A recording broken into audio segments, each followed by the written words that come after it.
Na mtazamaji, ni furaha iliyoje kuungana nawe kwenye taarifa za matukio mtambuko, ikiwa ni siku ya Jumatano, na natumai asubuhi yako inakuendea vema. Uhali gani? Mienyi wako Andrina Kilemi, tuandamane sote hadi tamati. Ongezeko la mimba za mapema miongoni mwa wasichana wadogo katika kaunti ya Turkana limechangiwa pakubwa na wazazi wanaofeli katika majukumu yao. Hayo ni kwa mujibu wa wazazi ambao wanafeli katika majukumu yao. Akizungumza, askofu wa kanisa Katoliki Dayosisi ya Eldoret Dominic Kimengit amesema kuwa wanafunzi waliofanya vema kwenye mtihani wa KCPE mwaka wa 2020 wameshauriwa wazazi kuanza kuwajibikia majukumu yao ili kuhakikisha watoto kaunti hiyo wanaendelea na masomo yao bila kutatizwa na changamoto za mimba za mapema. Care of them properly, how to form them. So we have seen many of them just have fallen into, they have become victims of that. And as you said, many pregnancies have been recorded. And this is not good for our students and the morality of our people. So it has exposed what we call the soft belly in our society, in our culture, whereby we are not really forming our children as we should, and parents are not taking their responsibility seriously as they should. When I came to this school, I found that the girl child was a little bit still lower, and immediately, I think it was around 2018 when we had a girl who was married off a class 5 girl, and it disturbed me a lot, and it was not easy, because some of the parents thought that the girl child, they are not supposed to be in school. But since then, 2018, after we had a movie which we acted as a school, and it was really portraying how a girl child was suffering. But I think from that moment I've seen parents taking up responsibility and in a positive way bringing their girls. So we are trying all our best to mold them, to counsel them, and to bring them up to be greater people in this country. Tukiachana na hayo, ni kwamba mamlaka ya kitaifa ya kupambana na mihadarati na kada sasa inataka serikali za kaunti kuangalia upya sheria za utoaji leseni kwa mabaa na mikahawa. Akiongea na wanahabari, afisa mkuu mtendaji wa NACADA Victor Okioma amesema kuwa leseni mpya zinafaa kuidhinisha nambari ya usajili ya biashara hiyo na mahali haswa iliko biashara yenyewe. Hii ikiwa ni njia mojawapo ya kuzuia biashara hizo kuwa karibu na maeneo kama vile na shule kutakiwa kuwekwa karibu na maeneo yenye usalama wa kutosha. Idara ya usalama imeombwa kushirikiana na NACADA katika vita dhidi ya mihadarati. Sit down by being very happy about the results we have been seeing. Our objective is to try and work together to deal with this challenge of trafficking in the region. I am saying that we have received a lot of challenges around the issues of licensing. Yeah. As you are aware, licensing was devolved to counties, the licensing of premises. And from our surveillance, we find a lot of issues that are of concern, one of which is the licensing where you do not indicate where the premise is and on which plot number. And as a result, I'll take a license because it's not saying where I am going to do this business, and I can open 10 bars in Garissa town with using one license. Those are some of the issues that are coming out. And we are saying that in licensing, the county authority need to be keen about the premises where these are. They describe them properly. They also need to know what they are selling in those premises. And they must also conform to minimum public health requirements. Those are some of the challenges that we see.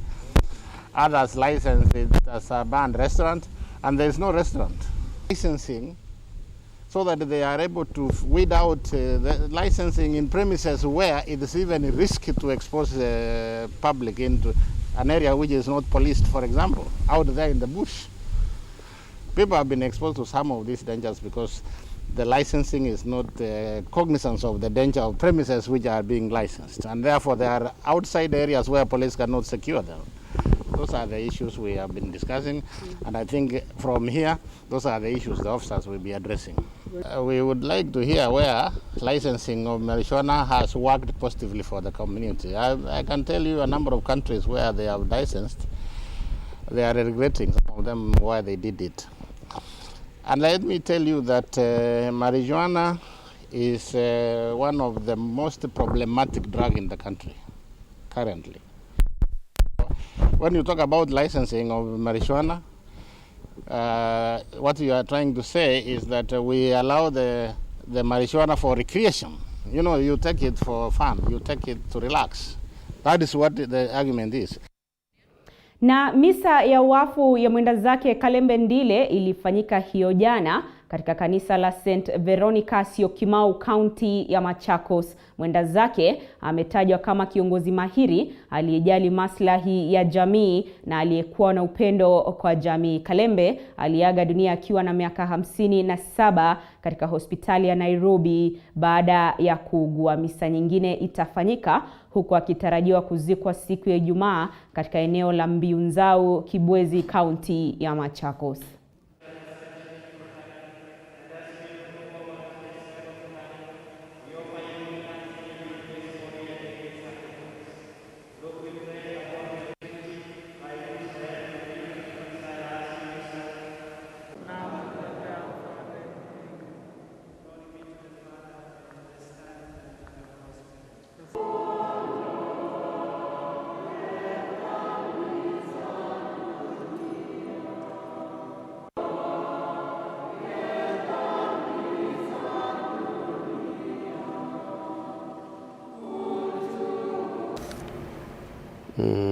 Burial date ni 11th mwezi wa 6 2021, ile Friday, hii Friday nakuja, na tutakuwa kule nyumbani kwa kijiji mahali kunaitwa Mbuinzau, Mombasa Road. Kwake ni ukipita Makindu naenda soko nyingine inaitwa Kindwani, then after Kindwani unafika ile soko kubwa kidogo inaitwa Mbuinzau. Kuna mlima pale mkubwa, uko na masatellite hapo, ndio ataenda kupumzishwa. Na pale misa takatifu itaanza kitu saa 4 asubuhi. Unajua watu watakuwa wengi kulingana vile tumeona, kwa sababu kuna marafiki wengi all over, as one of us said. Kuna marafiki wengi, kwa hivyo tunataka misa ianze. Ikianza ndio wataongea, na pia kuna possibility ya head of state kuwa pale. Na kamati ya usalama na ujasusi katika kaunti ya Kirinyaga imeagiza machifu wote na manaibu wao pamoja na maafisa wa polisi kufanya msako wa nyumba kwa nyumba ili kunasa mashine za kamari zinazotumika na vijana. Akizungumza baada ya kikao chao huko Mwea Mashariki, kamishna wa kaunti hiyo Jim Njoka amesema tayari wameondoa mashine hizo maeneo ya mabaa na mjini, lakini wametambua kwamba wamiliki wamezipeleka vijijini. Njoka amesema wameweza kuchoma baadhi ya mashine, huku akikariri kwamba uraibu wa mchezo wa kamari kwa vijana ni wa kupotosha jamii. Tangu jana tulianza crackdown kali kabisa against these gaming machines, na tumeweza kunasa 13 tangu jana. Zingine hizi tumechoma hapa saa hizi zilinaswa jana usiku. Na nataka kuuliza kwamba wananchi washirikiane na chiefs, as chiefs na officers wa usalama, police na wengine, kwa sababu tumegundua ya kwamba hizi gaming machines zingine ziko kwa manyumba ya watu binafsi in the villages, kwa vijiji. Tumepata habari ya kwamba kuna vijana wengine wamekuwa addicted na hizi gaming machines. Kwa hivyo hata familia zinadhibika pakubwa, na ndio sababu nimepea hawa watu wa Mwea East Sub County wiki moja wamalize zote. Watembee kwa villages, waende kwa mambaa zote, wahakikishe zote zimepatikana, na hakuna kupeleka kotini. Tumesema ni kuchoma mahali zimepatikana. Na kaunti ya Kisumu imeandikisha visa 129 chini ya saa 24 zilizopita, ikiwa ni idadi kubwa zaidi ya maambukizi katika siku za hivi karibuni. Kaunti hii imekuwa ikishuhudia ongezeko la visa hivi karibuni, serikali ya kaunti ikitangaza masharti mapya, kama anavyoarifu Lekishon Laban. Katika takwimu za leo, kaunti ya Kisumu imeongoza kwa maambukizi baada ya visa 129 kuripotiwa. Hii ikiwa ni idadi kubwa katika kaunti ambayo imeendelea kushuhudia makali ya korona katika siku za hivi karibuni. Kaunti ya Nairobi ina visa 84, kaunti ya Siaya visa 24. Kwenye taarifa kwa vyombo vya habari Jumatatu, gavana wa Kisumu Profesa Anyang' Nyong'o alielezea kwamba kaunti ya Kisumu inaendelea kushuhudia maambukizi zaidi ya virusi vya korona, wiki chache tu baada ya hofu ya aina ya virusi kutoka India kutangazwa humo.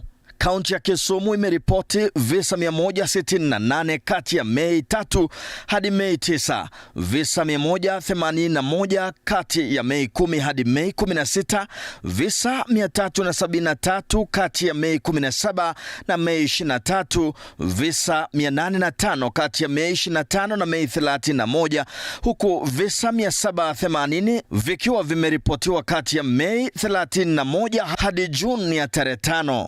Siku ya Jumapili ya tarehe 6 hakukuwa na kesi iliyoripotiwa, lakini Jumatatu kuliripotiwa visa 5 na kufikisha idadi ya visa 133 wiki hii.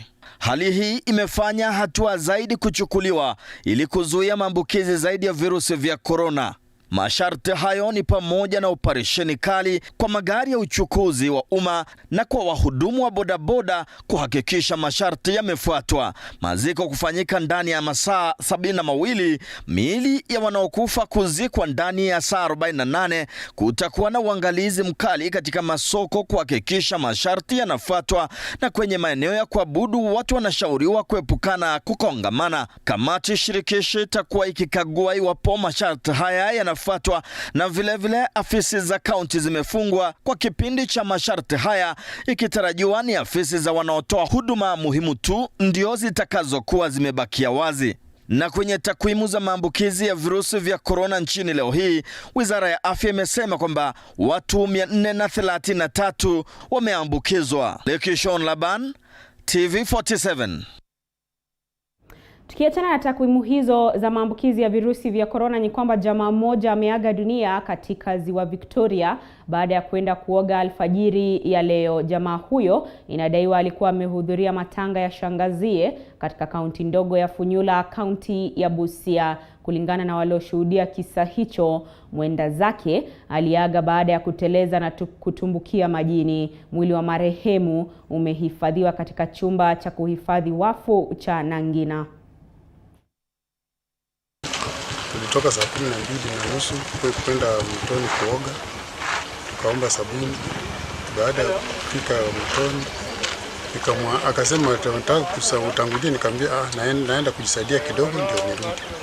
Baada ya kurudi, alikuwa ametoa manguo zote akaingia kwa maji, na mimi nikainama chini kufungua viatu nitoe manguo.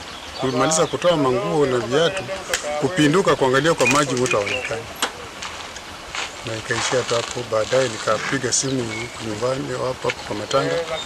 Mwenzangu tulikuwa na yeye, aliingia kwa maji lakini hakutoka. Alikuwa amekuja hapa kwa matanga ya shangazi yake. Aliteleza tu, hakuna shida yoyote ilitokea, lakini kuteleza tu. Huyu kijana alikuwa ameenda kuoga, alafu akateleza akaanguka ndani ya maji akafa. Ndio mwili unapelekwa mochari ya Funyula Nangina.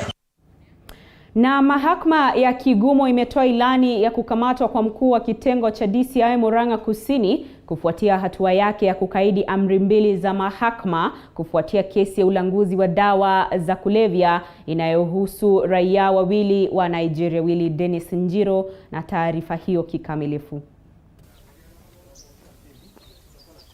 Ilani ya kukamatwa kwa David Cheruiyot inafuatia ukaidi wa mahakama hiyo iliyomtaka kuwarejeshea simu zao watu wawili wenye asili ya Nigeria walioko humu nchini kinyume na sheria na walioshukiwa kuwa walanguzi wa dawa za kulevya. The DCIO was given many opportunities to come to this court, give the funds to the individuals so that they could take out their M-Pesas, pay their cash bail and receive and go home.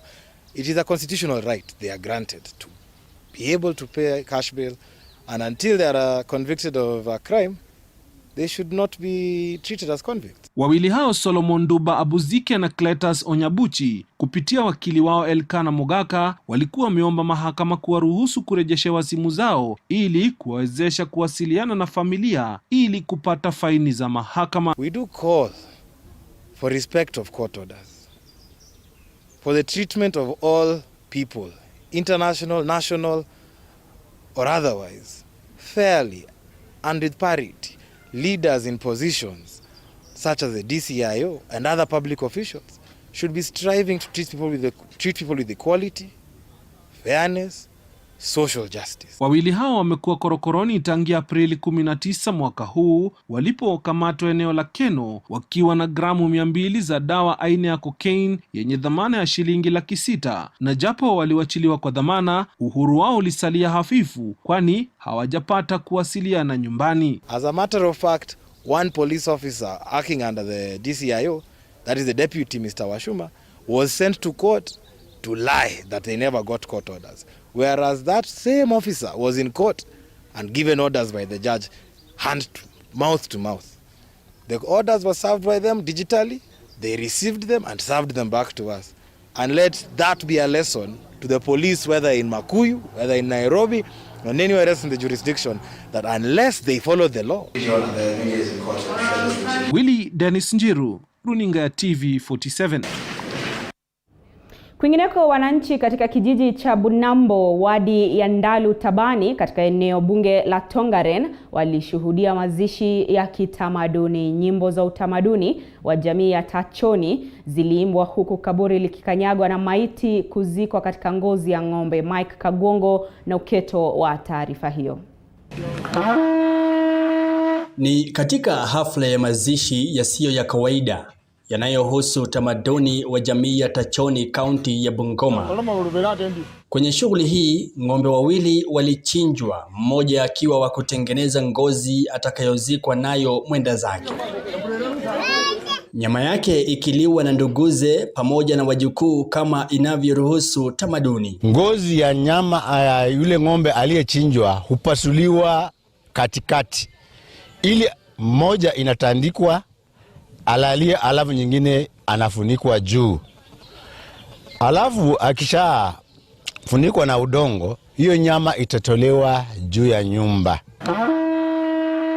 Pia pembe hupigwa na mjukuu aliyempenda punde tu anapofariki hadi siku ya mazishi yake, kuashiria mtu anayeenziwa katika jamii, kando na kutokomeza kifo chake. Kuonyesha kwamba aliyelala hakuwa mtu maskini, alikuwa ni mtu wa mali. Watu waje waone, washuhudie kwamba yeye alikuwa ni mtu wa mali, alikuwa ni mfukaji. Mazishi ya aina hiyo hufanyiwa mtu aliyepanda mti unaoenziwa na jamii ya Tachoni unaoitwa kumutoto, na lazima awe ametimiza masharti yote. Kutoka mwaka wa 71 saa hii mzee Lukorito ndio mtu wa pili kupanda mti wetu wa nini wa ukoa. Mzee Tom Makanda Wekesa anahoji kuwa kaburi lake huchimbwa tofauti na makaburi ya kawaida, kwani yake ni ya kitamaduni na huwekwa miti katikati.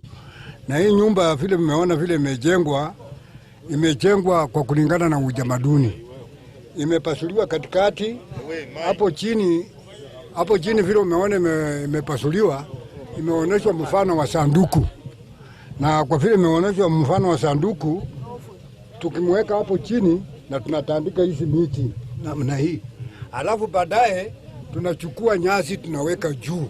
Tukishaweka juu hiyo nyasi ndio tuanze kuweka mchanga juu. Wanawe wanahoji kuwa mzee alitoa saa za kuzikwa na jinsi ya kufanya maziko yake, masharti ambayo lazima wangeyafuata. Kutoka kaunti ya Bungoma, nikiarifia TV 47, mimi ni Mike Kagongo. Tukitoka kaunti hiyo ya Bungoma, mtazamaji, ni kwamba mbunge wa Mavoko Patrick Makau amemtaka waziri wa elimu Profesa George Magoha kuhakikisha kuwa hakuna mwanafunzi anayefukuzwa shuleni kwa sababu ya karo. Akiongea katika eneo bunge lake, Makau amesema kuwa wazazi wengi waliathirika pakubwa na mchamko wa virusi vya corona. Haya yanajiri siku chache tu baada ya waziri Magoha kuwataka wazazi kulipa karo kwa ajili ya muhula wa 3. Did Magoha say that all children must pay school fees? Alisema hivyo? Na sasa mimi niko wrong kuambia huyu mtu aelewi zile shida ziko chini? Anaelewa shida za mashinani? 2020 there was no business. Biashara zote zikaenda chini. Watu wakaenda nyumbani. Sasa wewe Magoha na ni mzee grandfather, hata hujui mtoto anaenda shule namna gani? Unaambia wazazi walipe na nini? So bwana Magoha, you are wrong. Yo profesa wako sasa umeingia maji.